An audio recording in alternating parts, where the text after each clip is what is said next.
नमस्कार दोस्तों, आज की कहानी है प्यार की आखिरी निशानी। हर माता-पिता की तरह राहुल के माता-पिता ने भी अपने 25 वर्षीय बेटे की शादी के ढेर सारे सपने संजो रखे थे, पर राहुल के फैसले ने उनके सपनों में पानी फेर दिया था। राहुल की माँ ने कहा, बेटा, तेरी शादी के लिए बहुत सारे रिश्ते आ रहे हैं। माँ, मैंने कहा ना कि मुझे शादी नहीं करनी, मैं शादी सिर्फ मानसी से ही करूँगा। हाँ, तो तुम्हें कोई अपनी बिरादरी की नहीं मिली, वही एक हूर की परी है दुनिया में। माँ अब भी अपनी संस्कृति रीति रिवाज का मोर्चा संभाले बोली। जो होना था वह हो चुका। कल उसके माता पिता आ रहे हैं आप लोगों से मिलने के लिए, और मैं नहीं चाहता कि आने वाले समय की बुनियाद में थोड़ी सी भी खटास शामिल हो। राहुल ने दृढ़ निश्चय लेते हुए कहा। कल क्लाइंट के साथ मेरी इम्पोर्टेंट मीटिंग है, राहुल के पिता ने नाराजगी से कहा। और मेरी महिला समिति की किटी पार्टी। माँ ने मोबाइल में आंखें गड़ाए कहा, समझ गया। आप लोग किसी भी हाल में मानसी को नहीं अपनाने वाले, लेकिन मैं भी कह देता हूँ, आने वाली परिस्थिति के जिम्मेदार आप लोग ही होंगे। राहुल का चेहरा गुस्से से तमतमा रहा था। अपनी बात कहकर राहुल कमरे से निकल गया। माता-पिता की रजामंदी ना मिलने से खींचा हुआ तो वो पहले से ही था। रही सही कसर दोस्त मनीष के कोरोना पॉजिटिव होने की खबर ने पूरी कर दी, जिसके संपर्क में वह भी पिछले कई दिनों से रह रहा था। लेकिन फिलहाल समस्या ये थी कि वह मानसी से क्या कहेगा। रोज उसके सामने अपने माता-पिता के खुले विचार वाले होने के 100 किस्से सुनाया करता था। और आज जब सही से खुले विचार से बेटे की खुशियां समेटने की बारी आई, तो वो मुकर गए थे। राहुल अपने पहले की यादों में खो गया। मानसी का मासूम सुंदर सा चेहरा, बेबाक होकर बोलना, और नुमाइश में लगी मानसी की पेंटिंग जिसकी खूब तारीफ हो रही थी। इन सारी बातों ने राहुल के मन को मोह लिया था। राहुल चौधरी मानसी की कक्षा का हेड बॉय था। ये लड़का लड़कियों के बीच हमेशा चर्चा का विषय बना रहता। दरअसल हमेशा से स्कूल टॉपर भी था। आपकी पेंटिंग देखी है मैंने, बहुत अच्छा बनाती हैं, एक बार राहुल ने कहा। क्या फायदा, मैथ्स में तो फिसड्डी हूं ना, मानसी ने होठों को टेढ़ा करते हुए कहा। आप कहें तो मैं आपकी मदद कर सकता हूँ, राहुल ने अपनी ओर से पहल करते हुए कहा।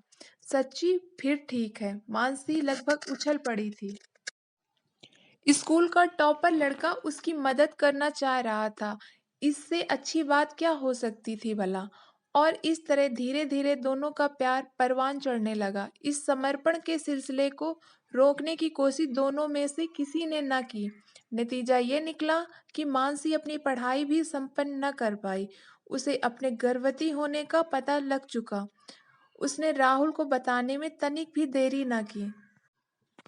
साधारणतः ऐसी परिस्थितियों में लड़का चिल्लाता है, मुकर जाता है या भागने की कोशिश करता है, लेकिन राहुल चौधरी ने इस खुशी को उतने ही प्रसन्नता से स्वीकार किया जितना शायद वह विवाह के बाद स्वीकार करता। कमी इतनी ही थी कि मानसी के मांग में उसके नाम का सिंदूर नहीं था। लोग समाज की तो जैसे राहुल को परवाह ही नहीं थी। उसे बस इतना लग रहा था वह पिता बनने वाला है। क्योंकि इकलौता बेटा होने की वजह से उसे लगता था वो जो चाहेगा माता पिता उसके लिए सहज इजाजत दे देंगे, लेकिन माता पिता ने साफ इनकार कर दिया था। फिर भी उसने कदम पीछे नहीं किए। देर सवेरे माता पिता मान जाएंगे ये सोचकर कुछ दोस्तों की मदद से शादी करने का फैसला ले लिया, और मन ही मन मानसी को दुल्हन के जोड़े में देख मुस्कुराने लगा। 24 मार्च की शाम को राहुल ने मानसी को फोन किया। बस कल भर की देरी है, फिर हम दोनों और हमारा मुन्ना। मानसी ने बीच में टोका, मुन्ना क्यों, मुन्नी? चलो ठीक है मुन्नी, फिर हम तीनों एक साथ होंगे। मैं तुम्हें हर वह खुशी देने की कोशिश करूंगा जिसकी चाहत तुमने सपने में भी न की होगी। राहुल बोला। मानसी, तुम्हें मुझ पर यकीन है ना? कहते कहते राहुल एक दो बार खांसने लगा। अपने आप से ज्यादा, मानसी ने कहा। अचानक से राहुल की खांसी बढ़ने लगी। वह बोला, अभी रखता हूँ, फिर बाद में बात करते हैं, ठीक है? थोड़ा पानी पी लो। एक सप्ताह पहले से ही 25 मार्च 2020 का दिन शादी के लिए तय किया गया था। इस दिन दोनों साथ फेरे लेने वाले थे। सब कुछ योजना के मुताबिक चल रहा था, लेकिन नियति ने अपनी अलग नीति बनाई थी, जिसके बारे में किसी को कुछ पता न था। रात होते-होते राहुल की खांसी बढ़ने लगी और शरीर तपने लगा। रात के 12 बजते-बजते राहुल को अस्पताल ले जाने की नौबत आ गई। ऐसे में मानसी को खबर देने की जरूरत किसी ने न महसूस की। अस्पताल पहुंचकर पता चला राहुल कोरोना पॉजिटिव है और उसे ऑक्सीजन की सख्त जरूरत है। माता-पिता का रो-रो कर बुरा हाल था। उन्होंने इलाज में कोई कसर न छोड़ी, वेंटिलेटर पर भी रखा गया, लेकिन बहुत देर हो चुकी थी। अगले दिन शाम को 4 बजते-बजते राहुल ने आखिरी सांस ले ली और माता-पिता के सामने उनकी दुनिया उजड़ गई। सब कुछ इतनी जल्दी हो गया कि किसी को यकीन नहीं हो रहा था। जिस वक्त 7 फेरे लेने का समय था, उस वक्त उसके पिता उसे मुखाग्नि दे रहे थे। एक दोस्त की मदद से मानसी तक खबर पहुंची, जो सुबह से ऑडिटोरियम में इंतजार कर रही थी। राहुल के मोबाइल पर कई बार कॉल किए, जो राहुल के घर में बेड के साइड की टेबल पर रखा था। अब क्या होगा? उसके लिए चारों तरफ सब कुछ बंद हो गया। घर जाने तक की गुंजाइश नहीं थी। शादी के बाद जिस घर जाने की बात थी, अब वो नहीं रहा। पेट में 3 माह का बच्चा लिए अंधेरे रास्ते गुजर रही थी। दहाड़े मारकर राहुल के नाम ले लेकर रोए जा रही थी।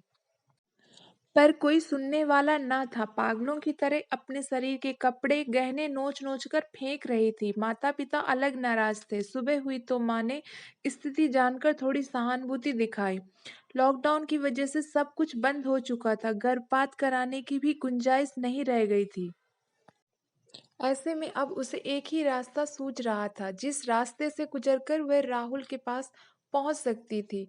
उसने दिल पर पत्थर रखकर वही रास्ता चुन लिया। बस सही तरीका अपनाकर अंजाम देना चाहती थी। खत्म करने की सामग्री रखना ना भूली। वॉचमैन ने गेट पर रोक दिया। मानसी जो ठान कर आई थी, उसे अंजाम दिए बगैर वापस जाना नहीं चाहती थी। उसने एक कागज के टुकड़े पर लिखा, माँ, आप अपना इकलौता बेटा खो चुकी हैं। कम से कम उसकी आखिरी निशानी तो बचा लीजिए।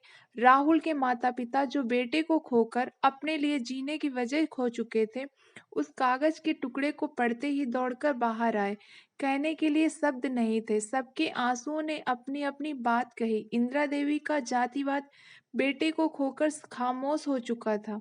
मानसी को घर के अंदर लेते वक्त सभी ने राहुल को अपने आसपास महसूस किया, जैसे उनका बेटा लौट आया हो। दोस्तों, आपको कहानी पसंद आई हो तो लाइक करना और सब्सक्राइब करना।